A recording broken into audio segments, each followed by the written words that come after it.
All right, how's it going, everybody? I have a game that I want to share today that I played recently in the Lichess 45 League, um, where you get together and you're scheduled to play against opponents in a game, one game a week, where the time control is 45 minutes plus 45 seconds for every move.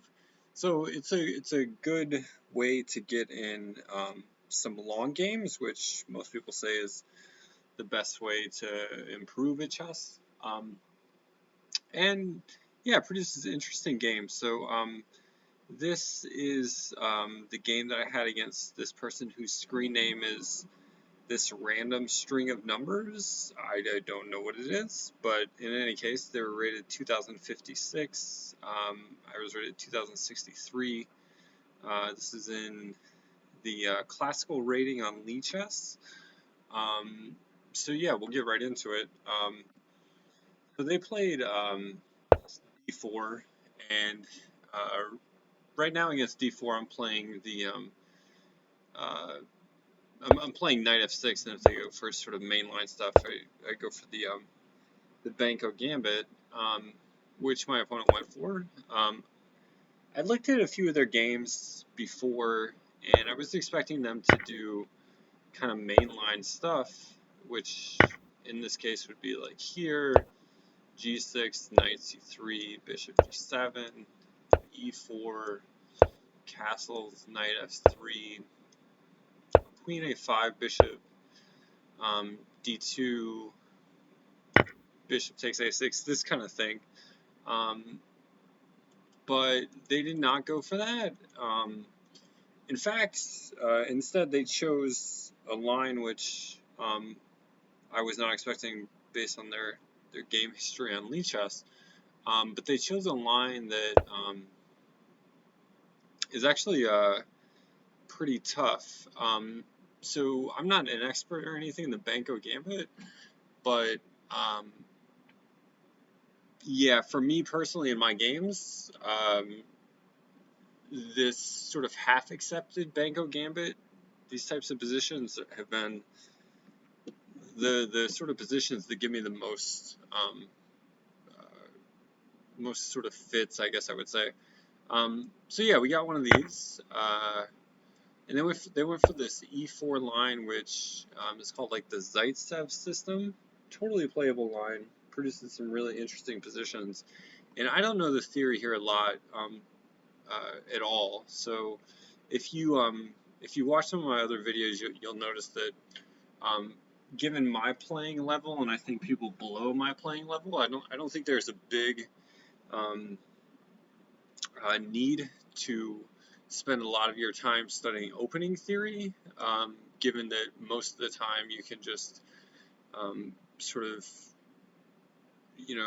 meander through the opening a little bit. You might be giving up a little bit of an edge here and there, but usually you can sort of muddle through and you'll be okay, um, as opposed to putting in all the work that learning precise opening theory requires, especially when players at my level and lower rated. There's so many other glaring weaknesses in our game that we should be spending time on there. So that's sort of what I follow. I don't spend as much time on opening theory, and while I have tried to learn the Banco, again, these sort of half accepted lines are ones that I probably know the least. And my opponent, of course, chose a line that is actually really sharp and requires knowledge of a lot of theory.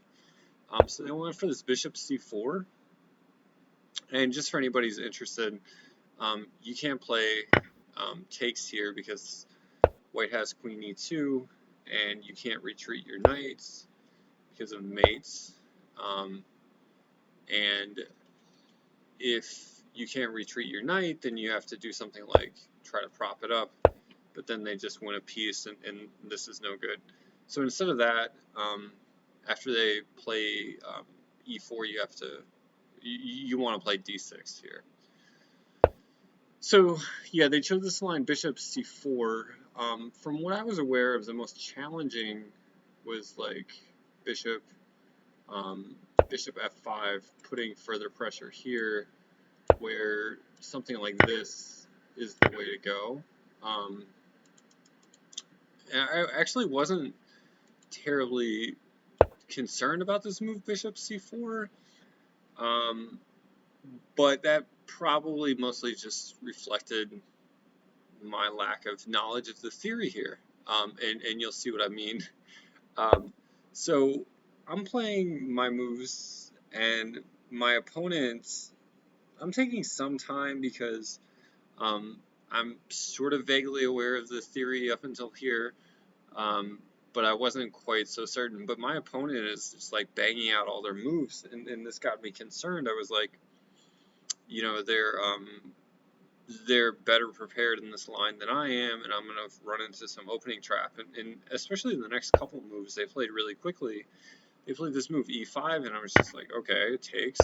And then when they played d6, as you can see here, the engine evaluates this as an inaccuracy, but that's not really the point. The point is that this gives, especially at the sort of club level, gives black some fits. Like white is winning 63% of the games in this line, according to the Lichess database, from this position. So even though the engine says this is inaccurate, this is a very difficult line.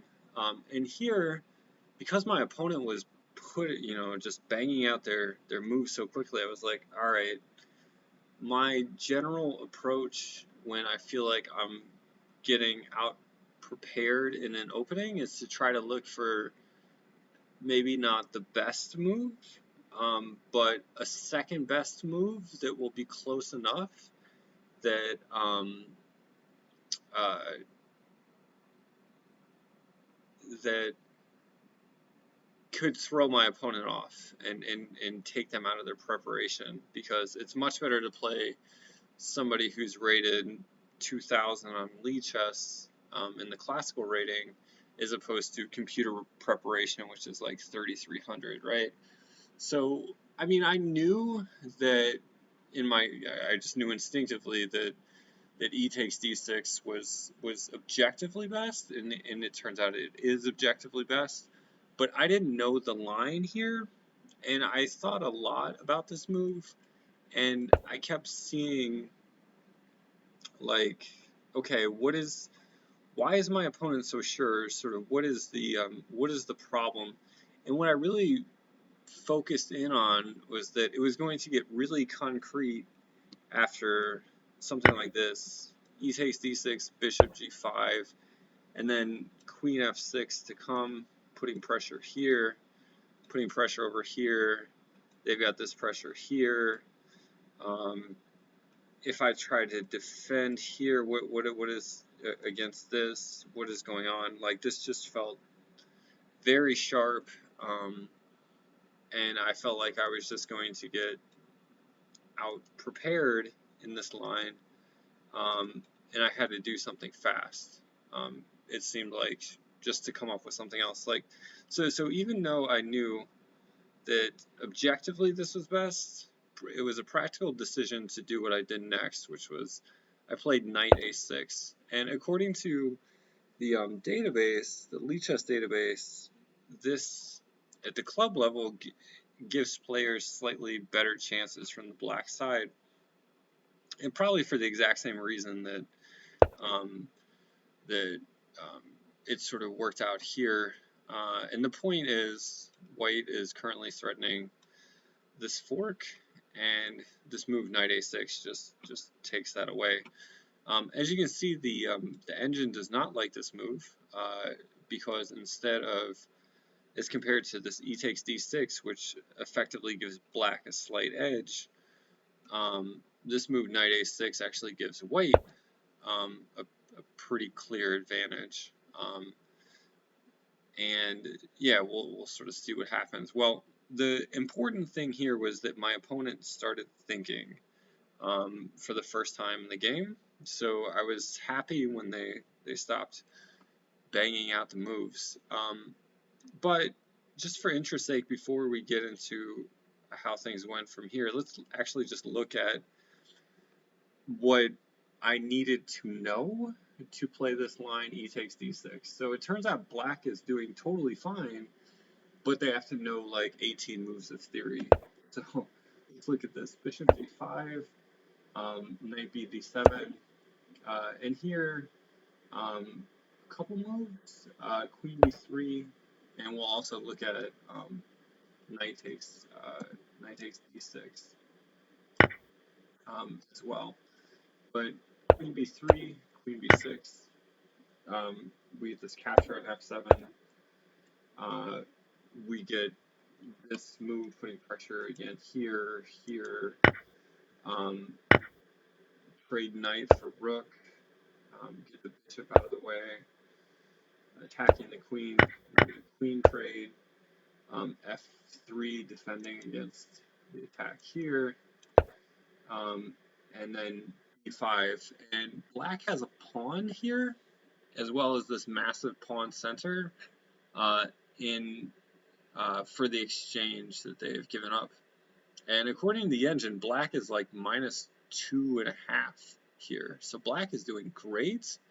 But again, this requires knowing 18 moves of theory and making some very, if you're just trying to wing this line, so just sort of seeing that giving up your rook for the knight here is good.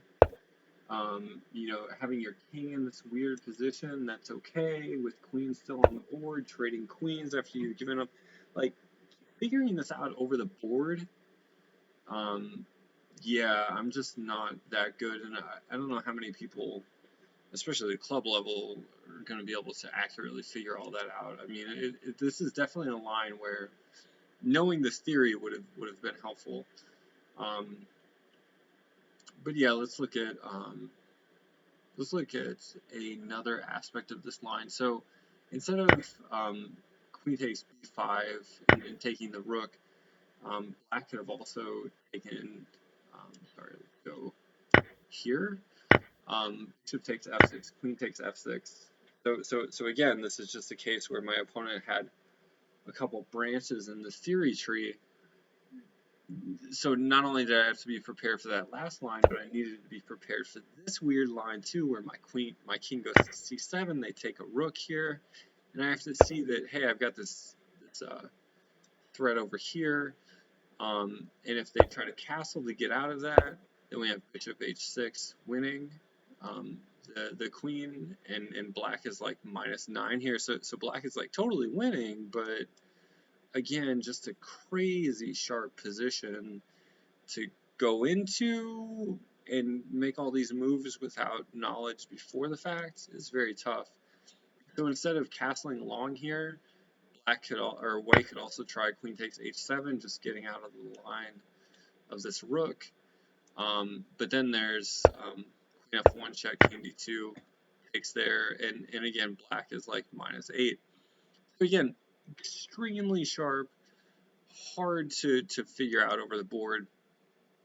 But yeah, let's check out the other aspect of this line. They could have also went knight takes d6, and then we have bishop takes d6, queen takes d6, h6, bishop takes f6, queen takes, knight takes. And here, black has an extra pawn. They're -1.4. Again, the point of showing all this is just to say, theoretically, and what I've shown you here is essentially the theory of this line. Theoretically, black comes out great, but you have to know all this and figuring out over the board, incredibly difficult, incredibly sharp tactical stuff, and it's no wonder that even though objectively these lines turn out to be better for black, in practice, when players, again, at my level, have played this line e takes d6, white is just winning 63% of the games, and I think you saw why, because most players don't know all that theory. So again, my point was, instead of all that, I wanted to go knight a6 and try for, again, what I thought intuitively was a second best move. Turns out it was a second best move, but it gave my opponent practical problems. I think this evaluation by the computer of blunder here, I think, is a little strong. It's probably more accurate to say it's kind of like objectively a mistake, but it has the practical effect of getting my opponent out of theory. So they go queen b3, and the computer says that this is a blunder, where again I think probably mistake is a better way to describe it. The engine says instead of this, knight f3 is better for white. And here again, my opponent, this was the practical benefit of this move, knight a6. Immediately, the first move my opponent made when they had to think of on their own, it looks like they, tried to pigeonhole the other lines that I was showing you, where queen b3 was an option, onto this new variation that I had put on the board, and it turns out it was just suboptimal. So when two humans, are forced to play as opposed to using their prep, then things can come back to earth. So I played e6, and it turns out computer's like, hey, this is inaccurate. The computer wanted to do something like this instead.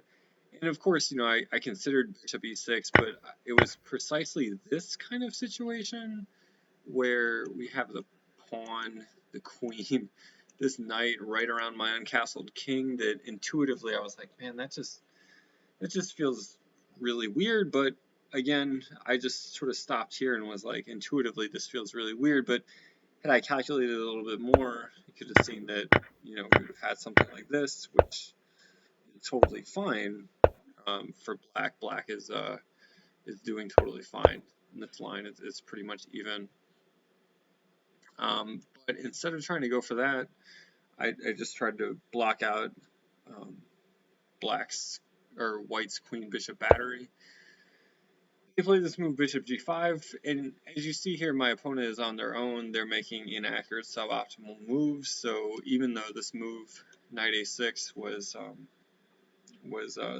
substandard, and it was intentionally so, it had the effect of getting my opponent out of their preparation, and they have to start playing on their own. So bishop g7, castle's long. Yeah, this field looks really hairy for white. I wouldn't want to play the white side of this. You have this overextended pawn. Your king is really exposed. Not to mention the fact that you're down a pawn at this point and probably going to lose this one as well. E6, and here they just pitch their pawn. Bishop takes. The knight comes in. I had a bit of a long think about this one, like if I wanted to go here or here. Turns out either one is fine, according to the engine. Actually, just sort of looking at the engine now, the engine actually prefers my move slightly. I went for king f8. And after trying to look at a number of variations, the core idea that I came away with was, in a lot of these variations, if my king was on f7, there would be checking options for the white knight in certain tactical variations, and that's important with the rook lined up against the king, or sorry, against my queen. This bishop possibly coming in here, pressurizing my bishop. So just trying to sidestep all that, and not being able to sort of get to any concrete lines that were totally refuting it. I was like, okay, getting my king out of checking distance probably is better. So that's what I went with. And then they made this move, bishop takes f6, where evidently this is a blunder. Like, the evaluation goes from 0 to -3 in favor of black, which is really kind of hard to see or understand how. I'll show you the line that the computer wanted to go with. The computer just wants you to pitch your bishop if you're white. This is bizarre. Knight f3, so just give away your bishop, get this pawn, but the point is, watch all these pawns that start to fall around black's precariously placed king. Starts attacking the queen, attacks the queen again, queen gets out of there. Takes another pawn. Yeah, this feels really, really hairy. Evidently this is even, but oh my gosh, that's a really hard position to play. Um, for black, I would feel much better with white in this position. But again, getting to this position entails that white is just okay with pitching a bishop here. Like that's totally insane. So bishop takes f6, so definitely a human move. And I thought a while here as to which recapture to do, bishop or queen. I went with the bishop, and of course it's the second best move. The computer calls it a mistake because it really likes taking with the queen. And what I gather is basically just you're getting as soon as possible out of these tactical difficulties because you're gonna have to get that queen out of there anyway.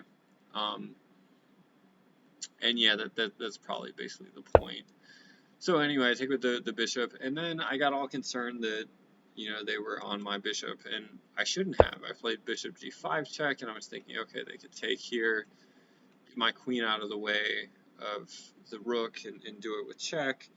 But yeah, of course they didn't oblige, so I just retreated my bishop, and they make this move, which computer again says is a blunder. Wants you to play queen g3. I don't really understand. Don't understand that, but it's hard to see how this is such a bad move. But yeah, so queen c7 here. Positionally, if you just step back though, black is up 2 pawns, right? So if we go back to this position where I was saying I don't really understand why knight f3 is so bad. I mean, let's try to explore the line the computer comes up with. And just try to get to the position here at the end and kind of try to evaluate it. So why would this position be like -1 or minus 0.3? Well, black's king is, kind of unstable.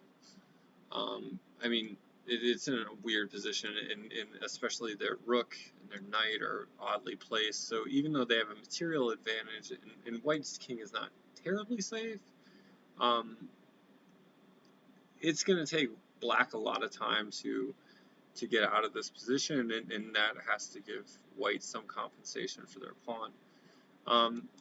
But instead, the move played in the game, knight f3, led to me getting out of the pin on the bishop, and I was very surprised to see this rook sacrifice, or this exchange sacrifice. To be honest, I did not see it over the board. I was just like, wow, my opponent is getting really desperate, but computer actually, this is like a top move of the engine. I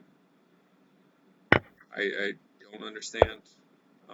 So again, a tempo on my queen. Computer, instead of putting the queen on c6, where, I just thought I was gaining a tempo on their knight, computer instead wants to put the queen on b7. I was concerned just tactically for this kind of thing. That's just in general why I was steering away from bringing my queen to the b file. But yeah, this was the engine's top recommendation. But yeah, I went with queen c6, and they bring their knight out, which again, as you can see, the computer says is kind of a mistake. And I go bishop g3, and again, I'll remind you, just generally speaking, I'm up 2 pawns here. White has better piece activity. My king is a little weird, and this rook is kind of hidden, but I'm still trying to consolidate, get my king to g7, my rook out, and, I should totally be winning in this position. So queen d3, computer says this is a mistake, and pretty clearly so. When this happened, I was basically like, okay, my opponent can resign because I can get this rook trade in. And yeah, things felt like smooth sailing from here. I get king g7 in.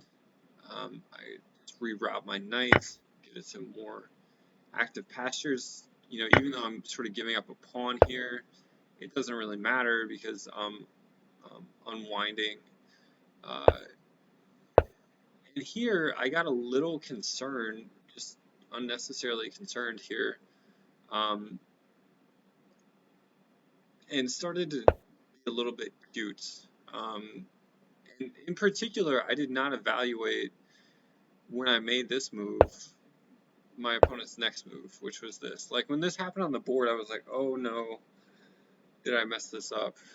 With the point being that if I try to get my queen out of the attack, instead of taking my bishop, again, they have um, two attackers here, and I, for the moment, I have two defender with the king too, but yeah, it's a little.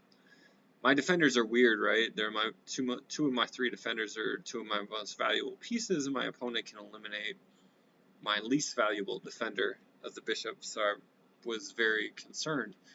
Um, Turns out I shouldn't have been. First things first, I should have evaluated knight d5 and noticed this and calculated it effectively before the fact.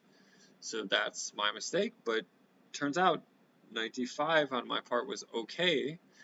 I just needed to see the follow-up play, but instead of getting into that, maybe I could have just done something like queen d4, attacked here, pressurized this, defended this, not be susceptible to some kind of attack on my queen. So practically queen d4 might have been a better option. But yeah, so I played knight d5, I went here, and this move right here was basically my first real screw up of the game, where on moves 30 here. And before this, I have a totally winning position. Before this move, e takes d5, I have a totally winning position, minus 4.5. And it's hard to see why, and this is in part why I didn't see, but this is the line that wins. So instead of e takes d5, instead of getting the piece back, I have to go for h5. And the point is, there's two things hanging here, right? So they take the bishop, I take their bishop. And again, the point is that I'm attacking the defender of this guy. So they can get a pawn, but I get their piece. Knight takes another pawn. I've got they have one extra pawn for the exchange, and their knight is under attack, and this is under attack, so they're probably not going to have an extra pawn for the exchange for long. And black is totally winning here. Again, just instant replaying this. Bishop takes d5. After bishop takes d5, this move, I just played this like in a couple seconds. And it's a great example that even obvious looking moves in a tactical position, in a very concrete position, even if a move looks so obvious, you have to think about it and really consider it. And not doing that just really sort of blew things for me here. So instead of the obvious move, again, I should have played this move h5, just with the double attack, where they take a piece, I take a piece. I'm still down piece technically in the transaction, but because I have pressure on both of their knights, the best they can do is grab a pawn, grab another pawn, but I'm going to get this pawn back, and black is totally winning. So yeah, that was the tough move right there. And after e takes d5, bishop takes, or knight takes bishop, when you have one mistake, it's not uncommon that you get a second mistake, and now I played h5, and it was way too late. So here, I go from a position that's totally winning, if I see h5, to a position that is drawn here, and to draw the position, I have to see the move queen c8. Whoops, sorry. Queen c8 or queen b8 evidently are queen b8 is less obvious, but queen c8, and you get a line something like this where queen c8 is starting to come in here. That's why the king gets out of the way of the check. puts pressure here and here, but we get something like this.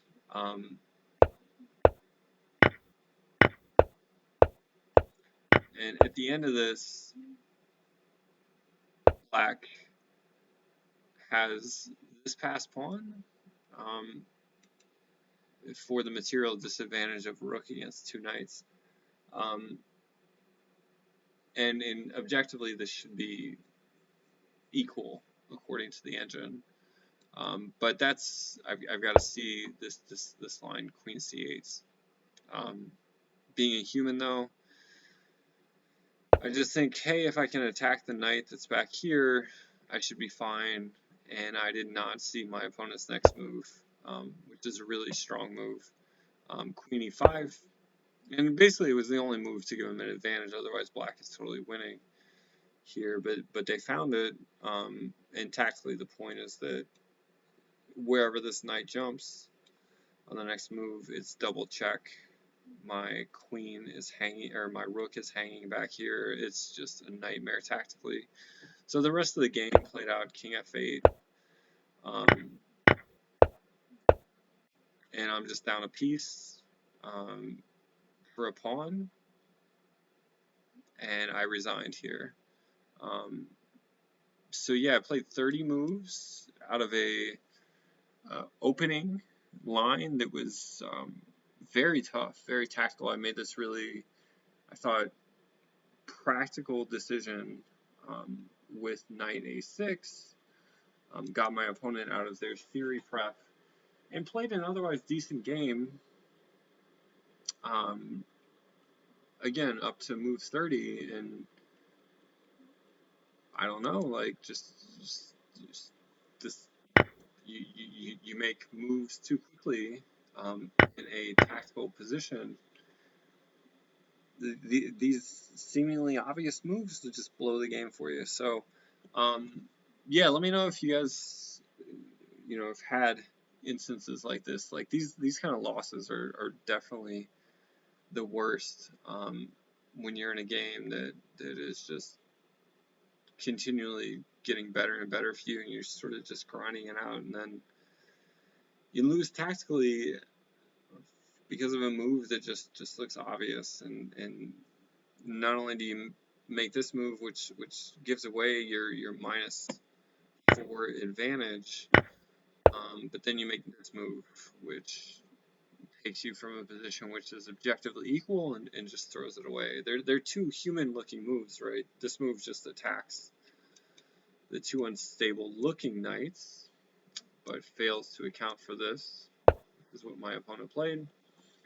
And this move looks obvious because you're just recapturing a piece. But yeah, things aren't so obvious in chess. Yeah, hope you guys got something out of this game. I think a lot of practical sort of takeaways for what to do if you get in a position where you feel like your opponent has outprepared you. I especially like this idea of trying to find what looks to be like a second best move to try to get yourself into a manageable position, but get yourself into a position where you are no longer playing against engine preparation, but are actually playing against the human that is sitting across the table from you. So that's the one practical point. And the other practical point, I guess, takeaway wise, is these concrete positions. Just really make sure. Yeah, just really make sure you think about them. Don't just bang out the obvious move, which, again, this one, it's really tough just every time I do that. Anyway, hope you guys got something out of that, and probably get another analysis video up here soon. Until then, have a good one. Thanks. Bye.